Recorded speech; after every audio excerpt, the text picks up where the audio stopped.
I am 26, but every time I remember my childhood, my stomach tightens, as if I am once again that 14-year-old girl standing in the hallway, trying to understand why her own family looks at her as if she is a mistake that no one wanted to make. Sometimes it seems to me that I was something like a piece of furniture in their house. I stood there, I existed, but who pays attention to a stool as long as it's not in the way? I grew up in a family where emotions were considered inappropriate. My mother said that only the weak deal with feelings, and my father said that children should be grateful, even if there is nothing to be grateful for.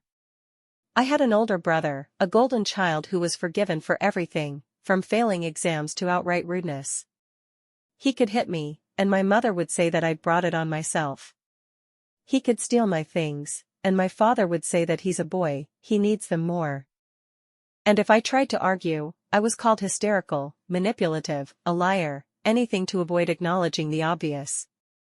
For as long as I can remember, I had a clear status in my family. I was the odd one out. The one with the too sensitive face, too many questions, too loud breathing. I was constantly reminded that I should be grateful for a roof over my head, food, and the opportunity to not interfere with normal people's lives. Not a single, "We are proud of you." Not a single, "How was your day?" Not a single, "We love you." And you know what's weird? Until a certain age, I thought this was normal. I thought that's how everyone lived. That parents didn't have to be kind. That my brother had the right to everything. That I just needed to try harder so that they would see me as something other than a problem, at least once. I tried to be invisible. Clean up before they asked me to.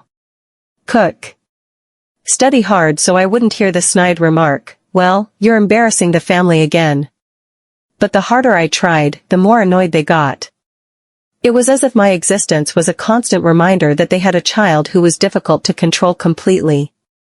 The first signs that no one in the family appreciated me were small things. You know, the kind of things that strangers would dismiss, but that break your heart. For example, when my mother bought my brother new clothes and said to me, "Don't be silly, your old ones are still fine." Even though the old ones were 2 sizes too small. Or when my father took us to a cafe, but only my brother could order what he wanted, and I was told, "Get something cheaper, you want too much." Or when my brother had a birthday party with guests, gifts, and cake, and I was told, "You're a girl, you don't need all that." Every time I tried to ask why, they answered the same thing, "You think too much of yourself. Stop being selfish." Selfish, for wanting basic love? But the real turning point came closer to my 16th birthday. That's when I allowed myself to be real for the first time. I started keeping a personal diary, writing down everything, my fears, my dreams, even the things I could never say out loud. It was the only corner of my world where I felt safe. And then one day I came home and saw my diary lying on the kitchen table. Open. With pages marked. And my mother looked at me as if she had caught me in the act of a crime. And my father looked at me as if I had been lying to him my whole life. And my brother read my entries aloud and laughed. They found everything. My resentments. My doubts. My thoughts about feeling unloved. My attempts to understand why I felt like a stranger in my own family. And instead of talking to me, they decided that I was setting them up. That I was writing this to make them look like monsters. That I was lying and stirring up conflicts that supposedly didn't exist. At that moment, for the first time, I felt like I wasn't a daughter, a sister, or part of the family. I was a convenient target. And if I were to disappear one day, no one would really notice. I didn't know yet that this was only the beginning. That in a couple of days, my family would find a reason to get rid of me for good. And that I would remember what happened next for the rest of my life. I still remember that day in vivid detail. Sometimes it seems as if my body deliberately stores the most painful memories, as proof that I really did go through all that it wasn't just a nightmare. I was 16. It was a normal school day, gray like everything else at that time. I was coming home, mentally preparing myself for another round of family bickering. But when I opened the door, I immediately realized that something was wrong. Silence. Not the usual silence at home, but a kind of pre-storm silence. Sticky. Too thick. I took off my shoes and heard voices in the kitchen, muffled, tense. And my name. I felt cold, as if a piece of ice had run down my spine. When I entered the kitchen, the three of them were already sitting there, my mother, father, and brother. And they all turned to me as if I were a criminal caught red-handed. There was a notebook in front of my mother. My notebook. My diary. The one where I wrote everything down, from anger to thoughts of escape. Where I tried to somehow express what could not be said aloud in our house. Mom picked up the notebook with 2 fingers, as if she were holding something disgusting. "What's this?" she asked coldly. I stood there, not understanding what was happening. "It's my diary," I whispered. "Your diary," she mimicked. "Where you write about how terrible our family is? Where you accuse us all? Where you call us," she flipped through the pages, "strangers, emotional tormentors, abusers?" I felt the blood drain from my face. It was hidden. Well hidden. The only place where I felt even a little bit safe. "Did you go through my things?" I didn't recognize my voice, it was thin and broken.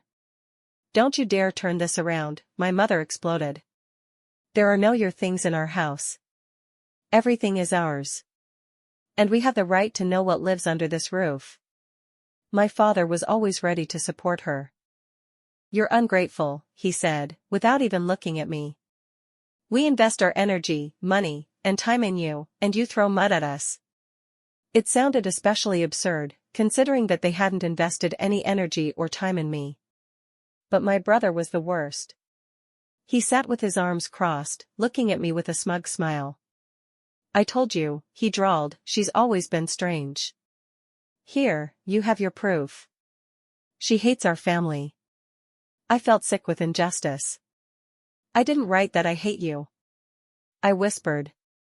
I just wrote down how I feel. I needed to vent somewhere." "You never listened, because you're always making up problems," Mom snapped. "You're embarrassing us. You're making us look like monsters." She flipped through the diary, opening the page where I wrote about how I dreamed of leaving. "Yes," it said, "sometimes I think that if I weren't here, everything would be easier for everyone." Mom pointed her finger right at that sentence. I stopped being convenient. I stopped being their victim. They felt sorry because now there are only 2 realities: I live, grow, love, build, laugh, and win. And they remain in their world of resentment, lies, and control, where everything is falling apart without the person they once threw away. I became strong. And they were left with what they had built themselves, emptiness. And do you know what ending I choose? Not revenge. Not hatred. Not proof. I choose happiness. And that is the best punishment I could give them. There. There's the proof. You're threatening us. You want to do something to yourself so that we'll have to answer to the authorities? And that was the moment I realized, they weren't reading the diary to understand. They were reading it to accuse me. They found the pain in my heart and turned it into a weapon against me. My father got up, walked over to my closet, and with wild determination began throwing my things into an old suitcase. "If you're unhappy here, then you don't belong here. We're not going to keep you." "What?" The floor literally fell out from under my feet. You want to kick me out?" "We don't want to," my mother corrected, "we have to. You're toxic. You create tension. You provoke your brother. You're ungrateful. We're tired." My brother snorted. "It's about time. Let's be honest, no one needs her anyway." I wanted to scream. To cry. To beg. But I stood there as if made of stone. Tears rolled down my face, but I didn't feel them. When my father put the suitcase at the door, my mother handed me my diary. And tore it up. Into pieces. Slowly. Looking me in the eyes. "That's how," she said, "we get rid of trash in our house." She opened the door. "Good luck. We hope you find a place where they will tolerate you." Because we can't anymore. I stepped out into the cold. In a thin jacket. With a suitcase that didn't even have any warm clothes in it. The door slammed behind me with a dull, final sound. I stood on the street. And only then did I realize, I wasn't just kicked out. I was erased. The moment the door of my home slammed behind me, I realized one thing: no one was coming to save me. I am 16, it is evening, it is cold, and I have no plan, no money, not even a proper coat. I stood on the very porch where I had dreamed 1,000 times of feeling loved, and now it was the last place where I felt human. For the first few minutes, I just couldn't move. I was in shock. I didn't even cry. I had already cried all my tears inside the house. There was a feeling of emptiness, so deep that it drowned out everything around me. When I finally walked down the street, my legs were shaking as if they weren't mine. I had nowhere to go. All the relatives I could have asked for help had long been fed up with my family's stories about how problematic I was. I had practically no friends, thanks to my mother's control and constant reproaches for unnecessary communication. So yes, I just walked, not knowing where I was going. I spent the first night at a bus stop. It was early autumn, and the cold penetrated to my bones. I counted the coins in my pocket, only 27 hryvnia, and saved them for something like food in the morning. But I still couldn't sleep. I was afraid. I was afraid of every passerby, every shadow, every sound of a car, as if the whole world had suddenly become a dangerous maze. On the second night, I fell asleep in the stairwell. Fortunately, the door didn't close. I woke up to the sound of a drunk man grumbling and asking, "Whose are you?" I was so scared that I ran out into the street barefoot, not even noticing that I had lost one of my shoes. I found it later, my hands shaking.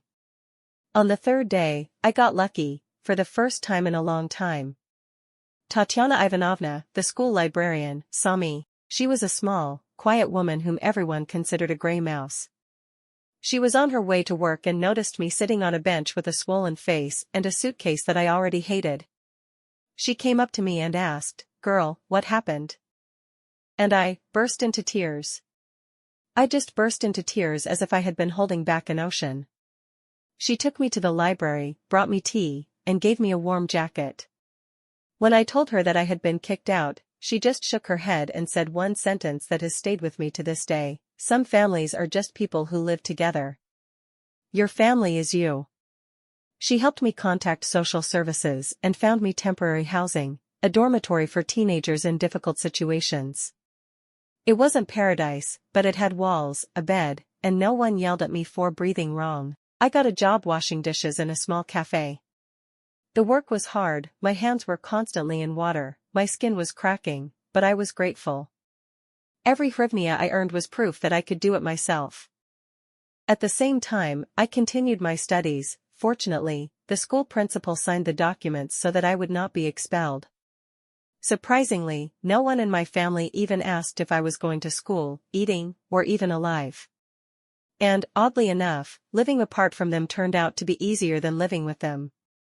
Yes, I woke up in a cold room. Yes, sometimes I ate only bread and tea. But I was free. No one devalued me in the morning. No one broke me in the evening. I became myself. There was a girl named Lyra living in the dormitory, a year older than me, with a difficult life. She became my first real friend. The one who never laughed at my emotions. The one who said, "You're not broken. You just grew up among people who didn't know how to love." We spent many nights talking about life and the future. She believed in me so confidently that I began to believe in myself. At the cafe where I worked, the owner noticed me, a man in his 40s, calm and strict. He rarely praised anyone, but once he said, "You work like an adult. You'll make it." I remembered those words too. I finished school better than I could have dreamed. Without the constant pressure, I turned out to be smarter than I thought. I got into college on a scholarship. Then I got a job as a waitress, then as a manager. I was growing up. No one was holding me back. No one was saying, "You can't do it." And most importantly, I stopped saying it to myself. By the age of 24, I already had a stable job and rented a small but cozy apartment. I bought things I liked. I went where I wanted. I made new friends. And for the first time in my life, I felt worthy. Something changed inside me. The most amazing thing is that I stopped being afraid of the world. I became stronger. More resilient. Wiser.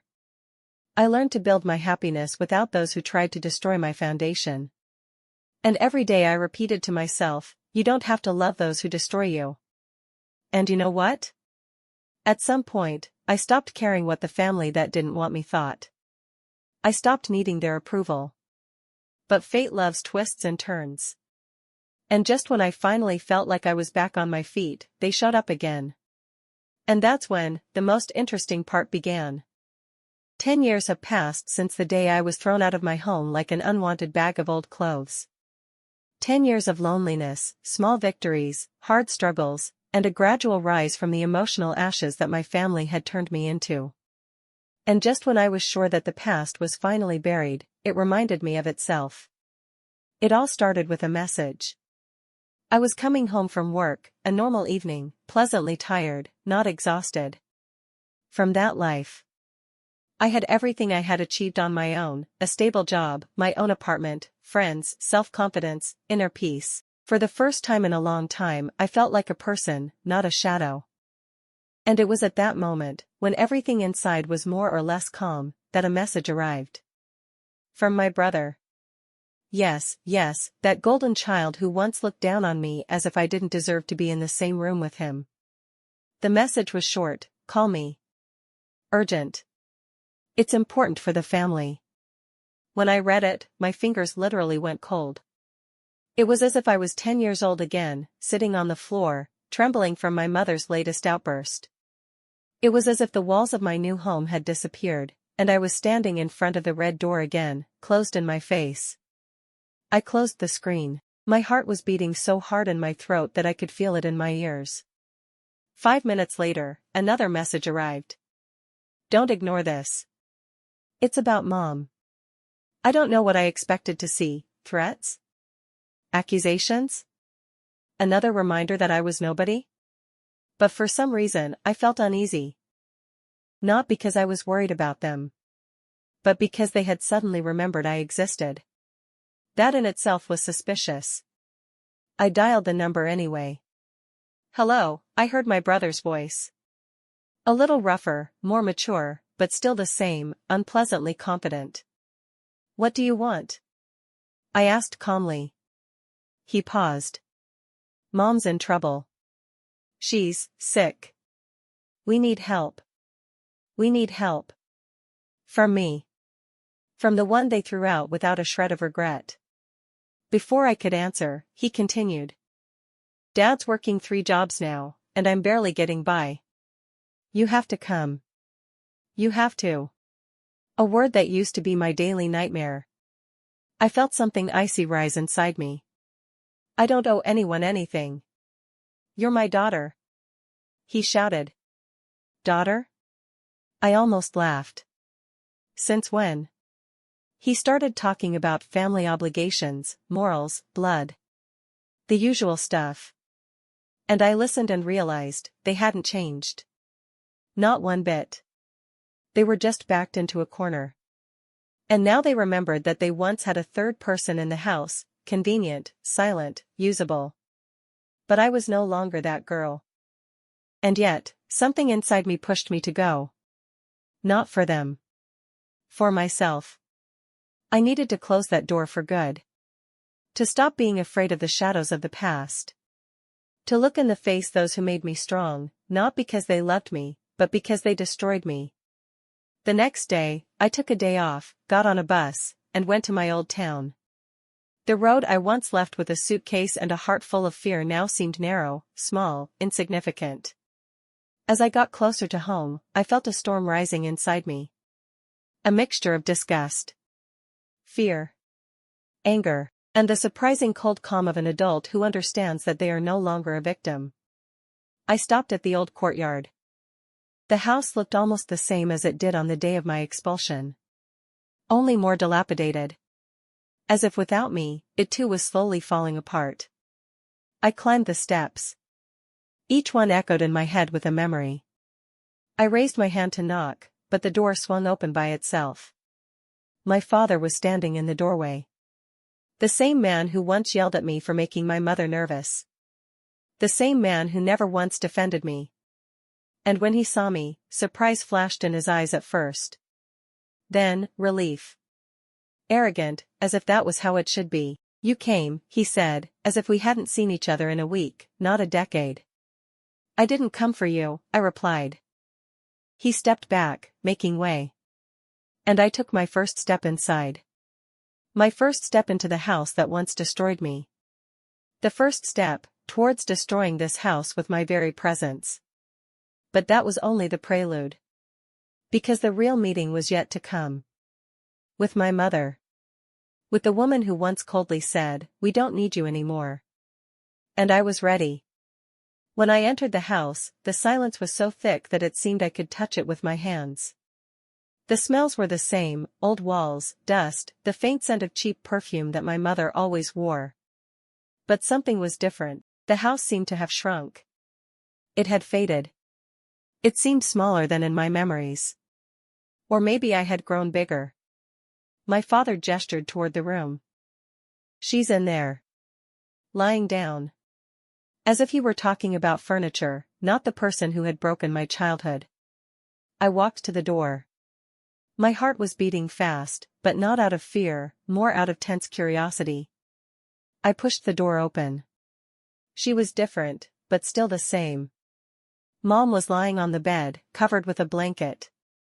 Thinner, older, paler, but her eyes still had that same coldness I remembered. The same look she used to destroy me with when I was a child. She saw me, and the first thing she said was, "You took a long time." Not hello. Not hello. Not "I'm glad to see you." Not even "How are you?" Just an accusation. Quiet, familiar, dear to me, like a wound that never completely heals. I stood in the doorway and looked at the woman who was supposed to be my home, but was my first prison. And for the first time in my life, I didn't feel guilty. Not a bit. Not a shadow. "I didn't promise to come," I replied calmly. She leaned her head back against the wall. "But you came anyway. Because you're part of the family." Something clicked inside me. I took a step closer. "No. I came because I wanted to put an end to it." "It's not the same thing." The manipulation began immediately. Mom closed her eyes for a second. "It's hard for me," she began in a voice that always meant, "Right now, you're to blame for me feeling bad. I'm sick. But of course, you're busy with your own life. You've always been selfish. Me, the girl who cooked dinner at 11 years old. Who cleaned the apartment instead of her golden son. Who was thrown out onto the street without a single thing." I felt the old scars inside tremble, but they didn't open. I had grown up. And now I could see right through her. "You kicked me out," I said. "When I was 16. Remember?" Her eyes flew open. "Don't lie. You left on your own." "I was kicked out. With a suitcase. In the evening." "You always dramatize everything," she flared up. "You were already uncontrollable back then. I couldn't stand you." I laughed. Quietly, bitterly. "Yes, it's easier that way, isn't it? Rewriting history. Making me the guilty one and yourself the victim." Mom looked away. "I was under stress. You don't understand how hard it was for me." That phrase is the perfect quintessence of my entire childhood. Her troubles are always more important than my feelings. Her emotions are always a reason to destroy me. Her life is always an excuse for any kind of violence. My father entered the room. He must have been listening at the door. "Don't exaggerate," he said. "We didn't abandon you. You disappeared on your own, didn't call, didn't write." I almost choked. "You kicked me out. You closed the door. You said I wasn't needed." "That was many years ago," he dismissed. You take everything too much to heart. Their trademark, nothing happened. 3 words that can erase a child's entire life. And suddenly I realized, they really believed it. They had repeated their lie to each other for so many years that it became their reality, and my reality was just a whim in their eyes. I said what had been building up for years. I want you to hear me, I said calmly. But my voice was shaking, not from fear, but from strength. I survived without you. I built my life without you. You did everything you could to make me disappear. But I didn't come back because I need you. I took a step forward. I came back so you would understand, I no longer belong to you. Mom propped herself up on her elbows. What are you talking about? You're our daughter. No, I shook my head. I was your convenient object. Children are responsibility, love, care. You gave me only fear, pain, and loneliness. So no. I'm not yours, and I never was. Mom turned pale. Dad was silent, as if for the first time in his life he was trying to comprehend my words. But there was no remorse in them. There was only irritation. And fear of losing control. So you won't help? My father asked sharply. I will, I replied. They both fell silent in surprise. And I added, with a note. Saying that you need a nurse. Because I'm not one. My mother's face contorted. My father blushed. My brother, who was standing in the doorway, exhaled something like, I told you, she only thinks about herself. And then I smiled. A real smile.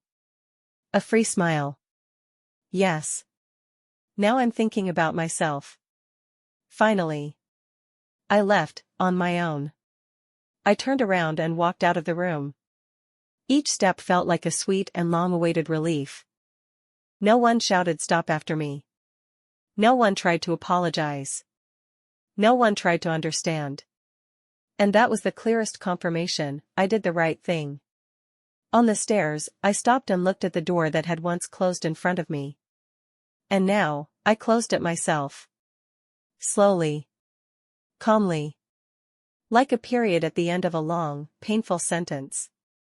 When I left the house, the air seemed different to me. Cleaner. Freer. It was as if 10 years of struggle, pain, and loneliness had finally come to an end at that very moment, when I closed the door behind me, no longer as an exiled girl, but as a strong adult woman who chooses where to go. I walked down the familiar steps and felt lightness. Not even relief, lightness. As if I had been carrying the whole house on my shoulders and had finally thrown it off. Several months passed after that visit. I didn't call them. I didn't write. I wasn't interested. And you know what? They started writing to me themselves. First my brother, you could at least find out how Mom is doing. Then my father, if you were a normal daughter, you wouldn't have abandoned your family. A normal daughter. Abandoned the family. They still didn't understand that family is not a place of power, but a place of love. And we never had that. But soon the messages changed. They became more desperate. Things are difficult for us right now. You're an adult, you can at least help with money. Mom is very upset that you're not responding. You have to support your parents. It's your duty. And that's when I realized, they really felt sorry. They felt sorry not because they realized their mistakes. Not because they suddenly decided to become better people. But because they lost control and a source of convenient profit. They always wanted to have someone around who would be guilty, obedient, and quiet, and now there was no one left around them who was willing to put up with their manipulation. I didn't reply to a single message. Not one. And you know what? It was my loudest no. But what about my mother? After a while, I found out from a neighbor, yes, the neighborhood gossip network still works even after decades, that my mother was indeed ill. But not as critically as they had portrayed. It was her power that was ailing. Not her body. She expected my appearance to be a chance for her to regain her former balance of power. But the opposite happened. After our conversation, she seemed to get worse, not physically, but emotionally. For the first time, she realized that her words no longer hurt me. They no longer controlled me. They no longer defined my reality. And that, as it turned out, was her main punishment. I did not go down the path of revenge. Although that is what the title of the story suggests, they regretted it. But true revenge is not about hurting them. It is about building the life they tried to keep me from having. I continued to work. I continued to climb the career ladder. I furnished my apartment. I met people who were kind to me. I learned to be happy, because that's a skill too, especially if you were taught only to endure pain as a child. And gradually I realized, I didn't just survive. I became who I was always meant to be, if I had been born into a loving family. I used to think that the worst thing you could do to a child was to kick them out of the house. Now I understand, the worst thing is to make that child believe that they deserve it. And I really believed that for a long time. But now, no. I no longer try to earn love. I don't try to prove anything to anyone. I don't seek approval. I don't settle for less. Because I have built a foundation inside me that no one can destroy, I know my worth. Advice for those who have experienced the same thing. If anyone reading this recognizes themselves, I want to say one important thing: you don't have to love those who break you. You don't have to go back to where you are hated. You don't have to save those who have been destroying you for years. Sometimes the right family is not the one you were born into, but the one you feel comfortable with. The ones who choose you. And the ones you choose. Why they actually felt sorry for me. Not because they needed me. But because I stopped being dependent.